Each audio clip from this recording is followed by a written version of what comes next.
नमस्कार साथियों, आप देख रहे हैं जागो पंच। जागो पंच में आप सभी का बहुत बहुत स्वागत। जागो पंच आपके लिए लेके आता है तरह तरह के पुस्तकों का पठन पाठन। जिन पुस्तकों तक आपकी पहुंच नहीं है उन पुस्तकों को आपको वीडियो के माध्यम से आप तक पहुंचाने का काम कर रहा है। और यह क्यों कर रहा है?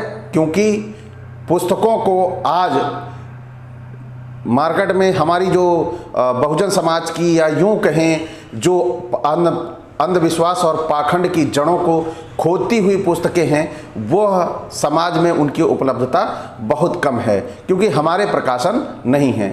तो इसलिए जागो पंच इसको आसान करने के लिए आपके पास पहुंचा रहा है सच्ची रामायण की वो सीरीज जो अंधविश्वास और पाखंड के पोल को पूरी तरह से खोलती है। तो यहाँ पर हमारे पेरियार ईवी रामास्वामी जी ने जो इस पुस्तक को लिखा है, जो इसके लेखक हैं, उन्होंने देखिए वाल्मीकि रामायण की पूरी पुस्तक की विवेचना की और उस विवेचना के आधार पर इस पुस्तक का निर्माण किया। तो यहाँ पर उन्होंने जिसका जो चरित्र वाल्मीकि ने दर्शाया था या दिखाया था, उसके चरित्रों को वैसे ही दिखाने का काम किया है, वैसे ही प्रस्तुत करने का काम किया है। तो यहाँ पर आपने देखा पीछे राम का चरित्र आया। राम को उन्होंने कपटी और मतलब ऐसे शब्दों से नवाजा जो थोड़ा अशोभनीय है, लेकिन यहाँ पर उन्होंने प्रशंसा भी की है। सीता के कहीं चरित्र की प्रशंसा की है तो कहीं उनके चरित्र को गलत बताया है। तो ये जैसा वाल्मीकि ने दिखाने का काम किया है अपनी सच्ची रामायण में, उसी तरह का काम इस पुस्तक में दिया गया है। तो आप सभी से मैं ये कहना चाहूंगा कि इस पुस्तक को ध्यान से सुने और ध्यान से सुनने के बाद इस पुस्तक के चरित्रों का जिस तरह से पेरियार जी ने निर्णय लिया या निष्कर्ष लिया है, उसी तरह का निष्कर्ष आप भी ले सकते हैं। अगर नहीं ले सकते हैं तो आप वाल्मीकि की रामायण को पढ़ने का काम करें। क्या वास्तव में वाल्मीकि की रामायण में इन चरित्रों को ऐसे कहा गया है? तो यहां पर हमारे जो सबसे रामायण में जिसे खलनायक दिखाया गया है, जिसका नेगेटिव रोल प्रस्तुत किया गया है, वो नेगेटिव रोल है रावण का। तो यहां पर रावण के बारे में पेरियार जी के क्या विचार थे या वाल्मीकि ने रावण को क्या दर्शाया था, तो इस विषय में आज हम इस पुस्तक में पढ़ेंगे। तो समय ज्यादा न लेते हुए मैं ले चलता हूं आपको पुस्तक के अंशों पर। आज पेरियार जी ने इस पुस्तक में उस अंश को दिया हुआ है जिसे आप सुनकर पाखंडी और अंधविश्वासी लोगों को चोट भी लग सकती है, क्योंकि जिसे इन्होंने खलनायक बताया था वही वास्तव में रामायण का हीरो है। और वो हीरो कौन है? वो हीरो है रावण, जिसे हमारे पेरियार जी यहां पर लिखते हैं रावण की महानता। ये पुस्तक का शीर्षक यहां पे जो दिया गया, हेडिंग दी गई है। तो यहां पे रावण की वीरता की प्रशंसा सर्वव्यापी थी। उसके महल की भव्यता और विशालता की प्रशंसा स्वयं हनुमान ने की है। उसने अपने शयनागार में सुंदर महिलाओं के मध्य शयन करते हुए रावण की उपमा तारा गणों के मध्य विचरण करते हुए चंद्रमा से दी है। हनुमान ने कहा है कि ये सभी स्त्रियां रावण की सुंदरता, बुद्धिमत्ता व वीरता से आकर्षित होकर स्वेच्छा पूर्वक उसके पास आ गई थीं। उनसे कोई भी स्त्री बलात् नहीं लाई गई थी। कहा गया है कि हनुमान स्वयं इस बात में विचार विमग्न हो गया था कि यदि सीता अपने विवाह के पूर्व ही रावण द्वारा ले जाती तो यह अत्यंत प्रशंसनीय होता। आप इस बात को गौर करें, यहाँ पे हनुमान ने क्या कहा है। वाल्मीकि ने रामायण के विषय में कई स्थलों पर उसकी प्रशंसा के पुल आसमान में बांध दिए हैं। यथा रावण एक महान विद्यार्थी था, उसने कई घोर तपस्याएं की थी, वह वेदों का ज्ञाता, अपनी प्रजा तथा संबंधियों का सत्यपालक था। वह एक वीर योद्धा था, वह शक्तिशाली व हष्टपुष्ट था, निष्कपट भक्त, ईश्वर कृपा पात्र और वरदानी भी था। राम की भांति रावण को कहीं तुच्छ नहीं बताया है। जिस प्रकार राम ने शूर्पणखा के अंग भंग कर उसका रूप बिगाड़ दिया था, उसी प्रकार रावण भी सीता के साथ व्यवहार कर सकता था, लेकिन उसकी प्रतिक्रिया स्वरूप ऐसा करने का कोई भी विचार वह अपने मन में नहीं लाया। रावण ने सीता को अपनी भतीजी के संरक्षता में अशोक वन में रखा था। वह बहुत भला और सज्जन पुरुष था। वाल्मीकि ने कहा है, रावण ब्राह्मणों को यज्ञ करने से तथा उन्हें सोम रस पीने से रोकता था। ऐसा सज्जन रावण तथा उसके लोगों को इस प्रकार मात्र से वे कि ब्राह्मणों के शत्रु थे, दुष्ट राक्षस कहा गया। अब आप यहां पर रावण का जो चरित्र वाल्मीकि ने दर्शाया है, उस रावण के चरित्र में यहां पर यह दिया गया है कि वाल्मीकि ने कहा है कि रावण बहुत ही सज्जन सद्पुरुष और ब्राह्मणों को गलत रास्ते पर जाने यानी सोमरस पीने और यज्ञ करने से रोकता था। अब यहां पर सवाल यह उठता है कि यज्ञ करने से रोकता था, तो यज्ञ क्या होते थे? यहां सबसे ज्यादा जरूरी है, मैं इसके विषय में कि यज्ञ क्या होता है, इसके विषय में एक नया वीडियो लेके आऊंगा। उसमें आपको बताऊंगा कि वास्तव में यज्ञ है क्या।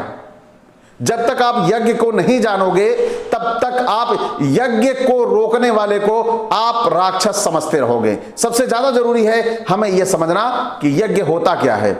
और अब सोम रस पीने से रोकता था रावण, तो आप यहां सोम रस भी समझ गए होंगे। सोम रस तो अधिकतर लोग जानते हैं कि सोम रस होता क्या है। आज इस सोम रस को सरकार परोस रही है। सरकार, मैंने वीडियो भी आया था मेरा कि सरकार जो है सरकारी शराब की दुकान खोले पड़ी है। उसी तरह समाज को गलत दिशा में जाने के लिए यदि रावण रोकता था तो रावण बुरा बन गया और राम भला बन गया, क्योंकि वह सोमरस में लिप्त रहता था। तो ब्राह्मणों से दोस्ती करिए, आपके अवगुणों को भी वह अच्छा बना देंगे। किसी पुस्तक में गलत लिखा हो उसका अच्छा मतलब बता देंगे। जैसे ताड़ना शब्द है, रामचरितमानस में उन्होंने शिक्षा बता दिया, और वही श्री वामन पुराण में वही ताड़ना शब्द प्रहार से जोड़ा गया, मारने से जोड़ा गया।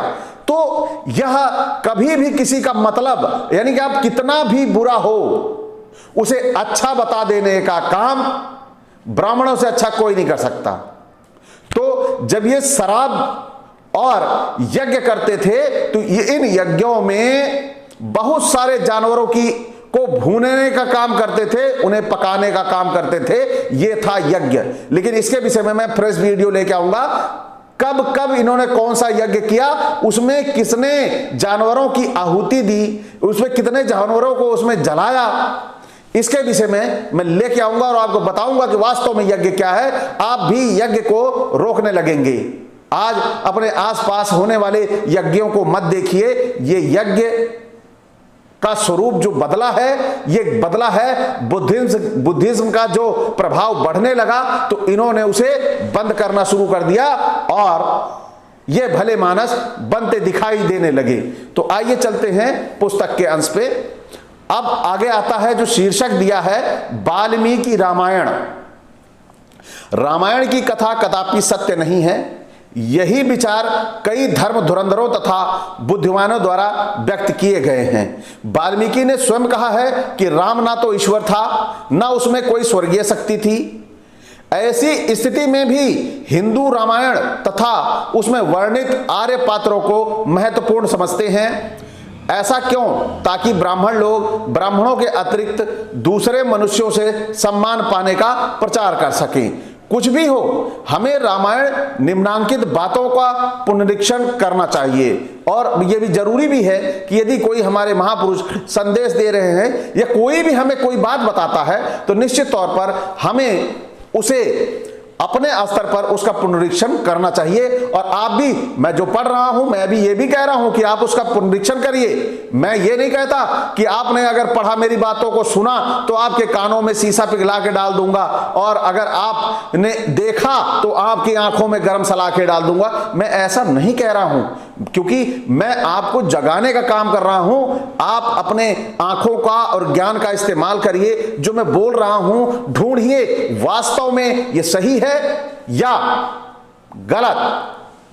ऐसा पूर्व धारणा मत बना लीजिए, ये अंधविश्वास ही और पाखंड ही है, झूठी आस्था ही है कि आपने अपनी धारणा बना रखी है कि भगवान के बारे में जो कोई बोल रहा है वो गलत है, एक सिरे से खारिज कर दो।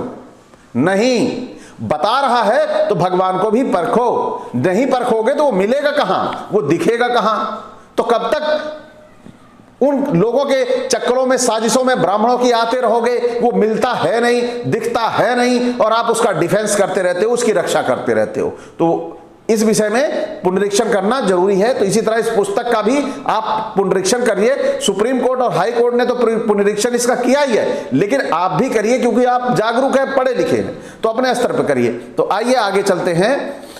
पहला बिंदु है पुनरीक्षण का, क्या राम स्वर्गीय शक्ति है तथा क्या वह साधारण मानव मात्र से विशेष है? नंबर 2, क्या राम सत्यवादी हैं? नंबर 3, क्या वह वीर योद्धा हैं? नंबर 4, क्या राम एक बुद्धिमान पुरुष हैं? क्या वह नीच वर्णों से उच्च हैं? नंबर 5, क्या सीता सच्चरित्र स्त्री है? क्या सीता में साधारण स्त्रियों से न्यूनतम साधारण गुण हैं? क्या रावण दुष्ट है? नंबर 7, क्या रावण सीता को हर ले गया? नंबर 8, क्या रावण ने सीता का सतीत्व बिगाड़ा? भागवत में वर्णित विष्णु के संपूर्ण अवतारों में से जो रावण राक्षस को मारने के उद्देश्य से विष्णु का अवतार हुआ, वही वेश्वती राम है। तुलना कीजिए। तो आप यहां पर अपना दिमाग, अपना विवेक इस्तेमाल करिए, और जो बिंदुवार शीर्षक राम, सीता, सुग्रीव, विभीषण, रावण, लक्ष्मण, भरत, कौशल्या, दशरथ, इन सब का जो विवरण वाल्मीकि रामायण में दिया गया है, वाल्मीकि रामायण आप लाके उसमें ढूंढिए कहीं पेरियार जी ने गलत तो नहीं लिखा। ये परखना होगा, आपको जांचना होगा।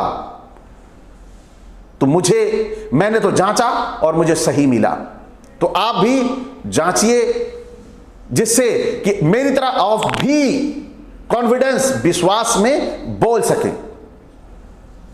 क्योंकि विश्वास तभी आपके अंदर आएगा जब आप पढ़े होंगे, देखे होंगे। तो आइए आगे पुस्तक के अंश में चलते हैं, विष्णु के अवतार।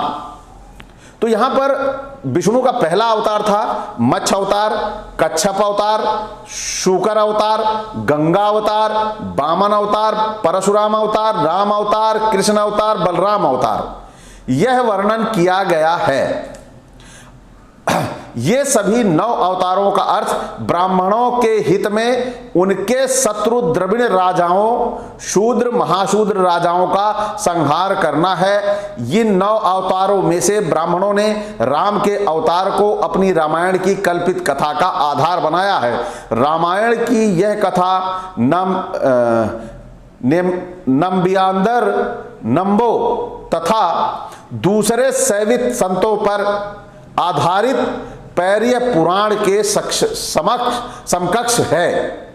तो लीला मृदु के समकक्ष यह पैर्या पुराण ईश्वर भक्ति हेतु शैवतों द्वारा रची गई में पूर्व प्रकाशित वैश्वती संतों की कथा है।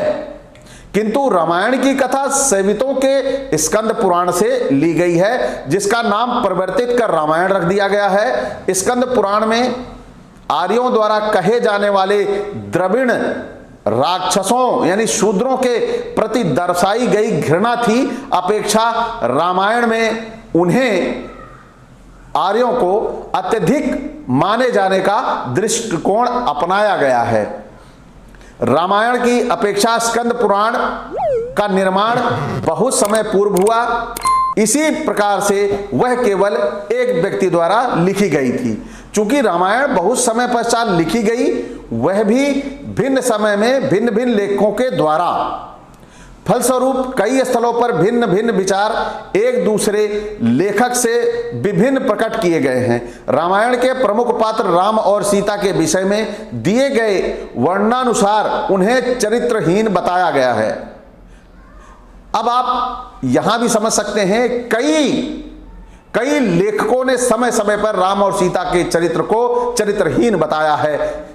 इसमें अब भक्तों की भावना आहत नहीं होगी, क्योंकि ये पढ़ते नहीं हैं। अगर ये पढ़ने लगे तो अब तक इनकी सुनने की आदत हो गई होती, ये जानने की आदत हो जाती कि ये किसी फिर आहत बार बार पे आहत ना होते।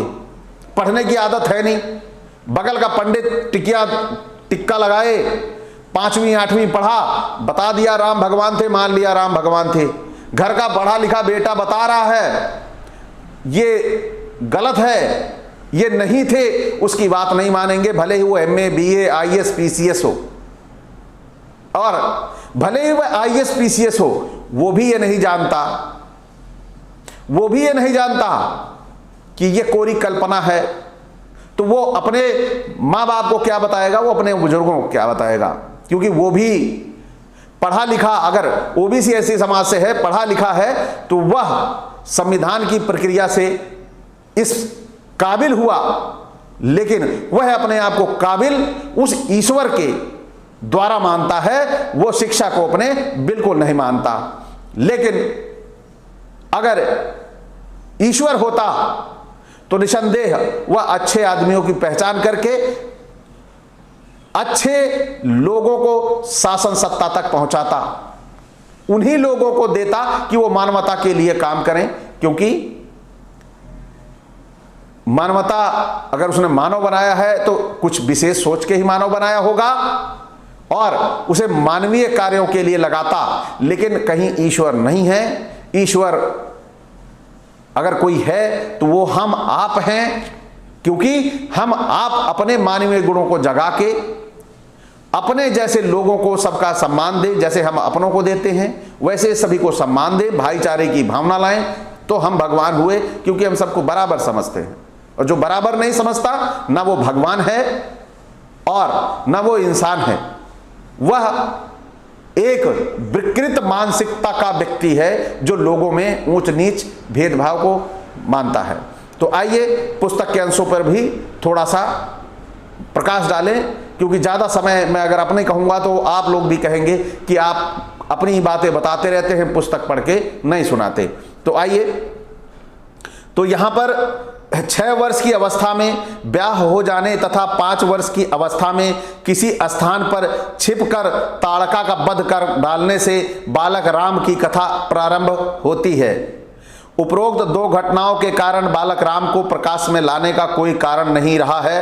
जब राम 18 वर्ष का था तब उसके पिता दशरथ ने उसे अयोध्या का राज्य देने के तिलकोत्सव संस्कार मानने का षड्यंत्र को गुप्त रूप से उससे मिलकर रचा था। तथापि लोग भली भांति जानते थे दशरथ के द्वारा कैकेयी को दिए गए वरदान या वचन के अनुसार कैकेयी तथा उसके पुत्र राजगद्दी का कृत्रिम अधिकारी है।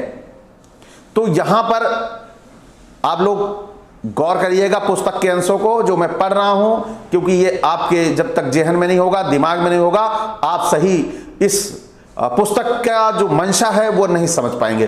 तो ध्यान दीजिएगा थोड़ा। हमारा यहाँ पर दशरथ के कपटपूर्ण षड्यंत्र से कोई संबंध नहीं है, क्योंकि दशरथ को न उत्तम व्यक्तित्व युक्त और न कोई सैद्धांतिक पुरुष कहा गया है। यहाँ हमारा संबंध उस राम से है जिसको निपदों चरित्र युक्त कहा गया है तथा उस जिसके आदर्शों का अनुसरण सर्वसाधारण द्वारा सच्चा वीर योद्धा समझकर किया जाना चाहिए। किंतु रामायण वक्ताओं तथा धर्म के प्रमुख ठेकेदारों ने इस समस्या को संतोषजनक ढंग से नहीं सुलझाया।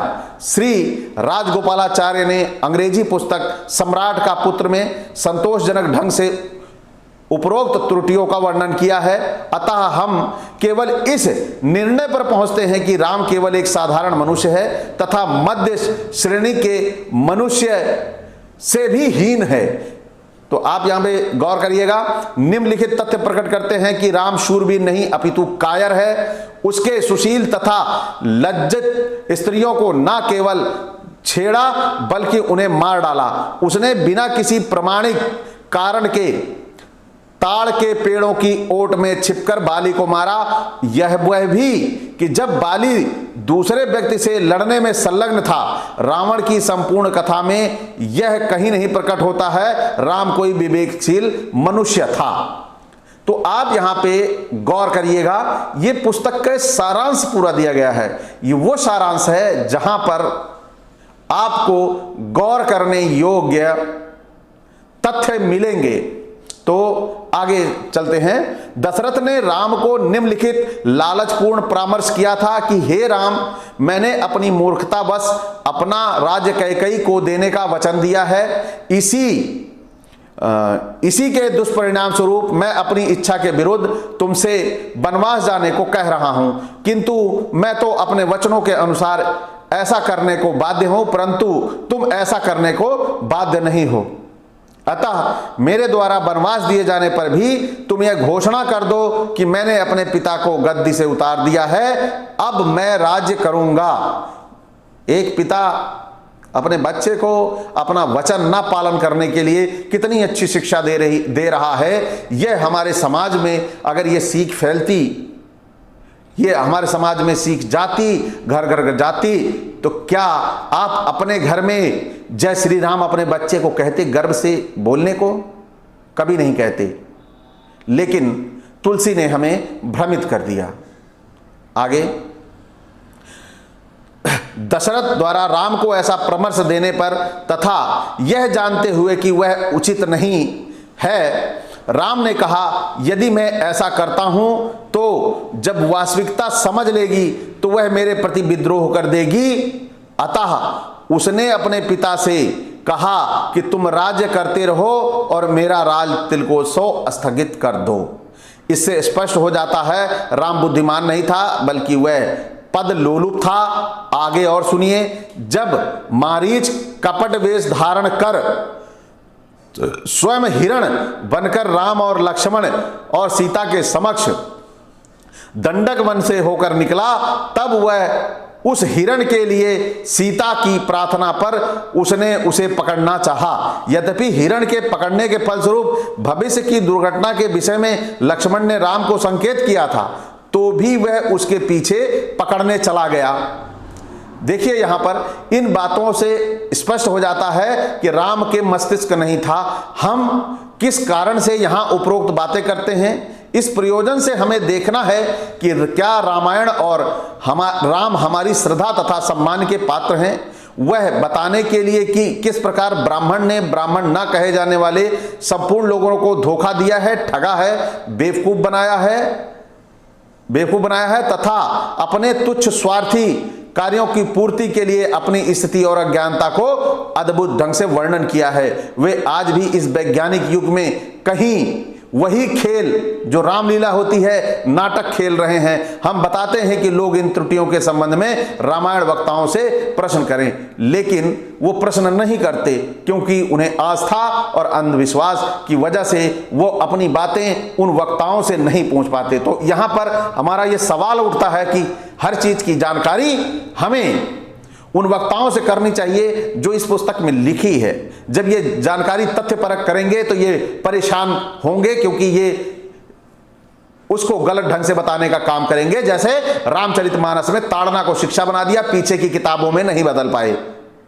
तो यहां पर गौर करने वाली बात है। आओ आओ अब हम लोग सीता की ओर अपना ध्यान आकृष्ट करें। सीता का जन्म ही अनिश्चित और संदेह युक्त है, अर्थात उसके माता पिता का ही नहीं पता ही नहीं है। वह जंगल में पड़ी पाई गई थी। इस संबंध में कई श्लोक हैं। वाल्मीकि ने वर्णन किया है कि सीता ने स्वयं कहा था कि ज्यों ही मैं पैदा हुई मुझे वन में फेंक दिया गया था। राजा जनक ने मुझे पा लिया और मेरा पालन पोषण किया।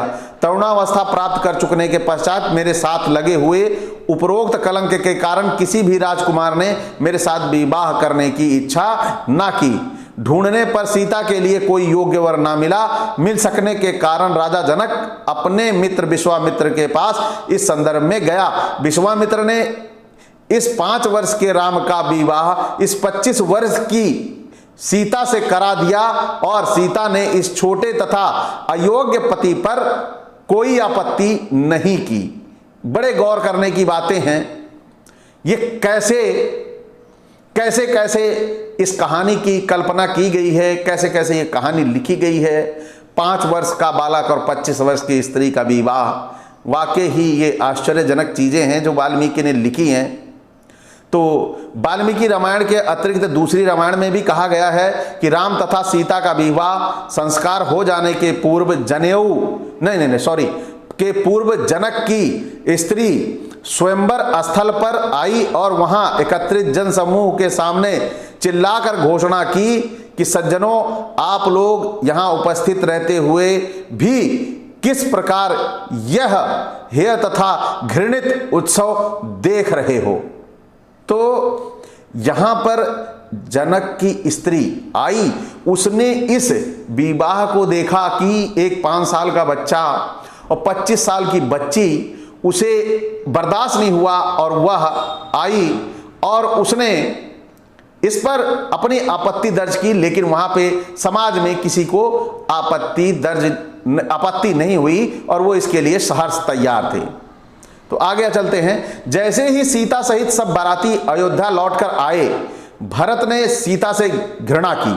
वाल्मीकि ने कहा कि सीता ने स्वयं इस बात को कहा था। वनवास जाने के पहले जब राम ने सीता को अयोध्या में ही रहने तथा जिस प्रकार भरत सीता से प्रसन्न रहे, वैसा भरत के प्रति व्यवहार करने को सीता को परामर्श दिया। तब उसने राम के असभ्यता तथा घमंड पूर्वक उत्तर दिया, मुझे क्या करना चाहिए? भरत मुझसे घृणा करता है, मैं उसके साथ कैसे रह सकती हूं? सीता ने इन शब्दों का वर्णन उसके ही शब्दों में वाल्मीकि करते हैं। हे राम, तुम वीर योद्धा नहीं, कायर तथा अशक्त हो। तुम मुझसे भरत द्वारा व्यभिचार कराना चाहते हो, मानो मैं वेश्या हूं, ताकि तुम अयोध्या का राजा बनने का लाभ उठा सको। उस समय राम 17 वर्ष का था। तो वाल्मीकि द्वारा श्लोकों के रूप में कौशल्या के मुख से निम्न तथ्य वर्णन किया गया है। जब राम वन जाने के लिए अपनी माता कौशल्या से आज्ञा लेने गए, तब वह कहती हैं, राम, मैं तेरे पिता अर्थात अपने पति और सीता कैकेयी द्वारा अपमानित की गई हूं। मैंने इस 17 वर्षों में बहुत कष्ट सहा है, किंतु मैं तुम्हारे लिए मरने को तैयार हूं। इससे हम निर्णय निकालते हैं कि उस समय राम 17 वर्ष का था। जब विश्वामित्र ने दशरथ से प्रार्थना की कि राम को ताड़का का वध करने के लिए मेरे साथ भेज दिया जाए, तब दशरथ ने उसे निम्न उत्तर दिया, हे ऋषि, मेरी गोद में खेलता हुआ राम अभी शिशु है, अभी उसका मुंडन संस्कार भी नहीं हुआ। मैं छोटे शिशु को युद्ध आदि कार्यों के लिए कैसे भेज सकता हूं? इससे स्पष्ट है विवाह के समय राम केवल 5 वर्ष का था। तो इससे स्पष्ट है कि पूर्ण यौवनावस्था प्राप्त सीता तथा राम जैसे शिशु के साथ विवाह करने के लिए सहमत हो गई। यही कारण है सीता राम के साथ असभ्यतापूर्ण व्यवहार करती थी। और भी वनवास जाने के पहले जब राम ने सीता से बहुमूल्य वस्त्र तथा आभूषण त्यागने व तपस्वी के समान वल्कल चीर धारण करने को कहा तथा तब उसने अस्वीकार कर दिया। तब उसकी सास कैकेयी ने राम को तापस वेश में देखकर अपनी बहू सीता से कहा, पहले से पहने हुए बहुमूल्य तथा आभूषणों के ऊपर ताप शोचित वस्त्र पहन लो। तो यहां पर आप देख रहे हैं ये वर्णन किस प्रकार है, कैसे रामचरितमानस की कल्पना, ये जो लेख लिखा गया, कैसे लिखा गया, किस परिस्थितियों में लिखा गया और ऐसे कितने नाटकीय मोड़ इसमें आए हैं जो आपको आश्चर्यचकित करेंगे। यह कैसे दैवीय पुस्तक हो सकती है, या यह दैवीय चरित्र कैसे हो सकते हैं, यह आपको सोचने पर मजबूर करेगा। इन प्रसंगों को आप बार बार सुनिए, तभी जाकर आप इनको गौर कर पाएंगे। अन्यथा अंधविश्वास और पाखंड की दुनिया तो इतनी गहरी है, वहां इतना अंधेरा है कि आपको न कुछ दिखाई देगा न कुछ सुनाई देगा। जो सुनाई भी देगा वो अपने आप काला हो जाएगा, क्योंकि वो काली दुनिया है। काला किल्विस का वो काला साम्राज्य है जहां पर दिखने वाला आपको कुछ नहीं है। तो आइए पुस्तक के इस भाग के कुछ अंतिम अंशों को मैं पढ़ के सुना दूं, क्योंकि ज्यादा लंबा होगा तो आप भी बोरियत महसूस करेंगे, क्योंकि आप लोगों के पास समय नहीं है। आप भी चाहते हैं कि बहुत कम समय में बहुत ज्यादा जानकारी मिले, तो वही मैं भी चाहता हूं कि आपको वो जानकारी मिले जहां पे अंधविश्वास और पाखंड की जड़ें अपने आप खोखली हों। अब राम ने शिकार करने के लिए कपटी हिरण का पीछा किया और उसे मार डाला। तब हिरण लक्ष्मण हो लक्ष्मण चिल्लाया। तब सीता ने लक्ष्मण को संबोधित करते हुए कहा कि मुझे ऐसा लगता है कि राम के प्रति कोई दुर्घटना हो गई है, शीघ्र जाओ देखो क्या बात है। इस पे लक्ष्मण ने उत्तर दिया, हे माता, यह कपटी हिरण का शब्द है, चिंता न करो। किसमें शक्ति है वो जो राम का कुछ अहित कर सके? वह बहुत शक्तिशाली हैं। मेरे भाई ने उस हिरण को मार डाला होगा और वही हिरण इस प्रकार चिल्ला रहा है। लक्ष्मण ने अपनी तथा यथाशक्ति तथा योग्यतानुसार उत्तर दिया और सीता को समझाया, किंतु वह समझने पर संतुष्ट न हुई और सीता ने कहा, अरे पापी। अब यहां पर आप लोग समझिए क्या कहा लक्ष्मण को सीता की विचारधारा। अरे पापी, क्या तू समझता है कि राम की मृत्यु के पश्चात तू मेरे साथ संभोग का आनंद ले सकेगा या ले सकता है? क्या भरत ने इसी उद्देश्य से तुझे मेरे साथ वन में भेजा था कि भरत और तू स्वयं मुझे अपनी स्त्री बनाएगा? यह सुनकर लक्ष्मण शीघ्र ही राम की सहायता को चला गया और इस भाग का यहां पर अंत हो गया। तो अंतिम लाइनें आपके लिए बड़ी ही रोचक। यहां पर आपने इस कहानी में देखा, पहली तरफ निकल के आ रहा है रावण की महानता और दूसरी तरफ सीता ने लक्ष्मण के ऊपर इतना गंदा घृणित आरोप लगाया। और ये घृणित आरोप क्या एक लक्ष्मी के हो सकते हैं? वाल्मीकि पेरियार ईवी रामास्वामी को सपना नहीं आ रहा था कि उन्होंने सपने में देखा कि सीता ने लक्ष्मण को यह कहा। हाँ, उन्होंने वो वाल्मीकि की पुस्तक पढ़ी, उसमें लिखा गया है कि जो लक्ष्मण था और सीता थी, तो उसमें ये जो संवाद आया तो उसमें सीता ने लक्ष्मण को यही कहा कि तू मुझसे संभोग करना चाहता है, इसलिए तू जा नहीं रहा है। आप ने अगर इतना साहस बनाकर पूरा ये वीडियो देखा तो आप सभी से आग्रह कि वाल्मीकि की रामायण अवश्य पढ़िए, जिससे आपके अंदर विश्वास का संचार हो। तो इसी अपेक्षा के साथ कि आप वाल्मीकि रामायण पढ़ेंगे और ये सच्ची रामायण भी पढ़ेंगे। सच्ची रामायण जब पढ़ेंगे तो वाल्मीकि रामायण से मिलाएंगे। जब दोनों को मिलाएंगे तब आपके पास होगा सच का खजाना, और वो खजाना होगा राम कोई अवतार नहीं, वह एक कुकर्मी पुरुष, कायर पुरुष था, कुकर्मी कायर पुरुष था। तो इन्हीं शब्दों के साथ आज का एपिसोड यहीं पे समाप्त करते हैं। आप सभी से मैं विदा चाहूंगा, लेकिन विदा से पहले मैं आपसे थोड़ी सी अपेक्षाएं रखता हूं। उन अपेक्षाओं पर आप सभी मेरा साथ दें, चैनल को सब्सक्राइब करें, लाइक करें और शेयर करें। इसी के साथ नमस्कार, नमो बुद्धाय, जय भीम जी।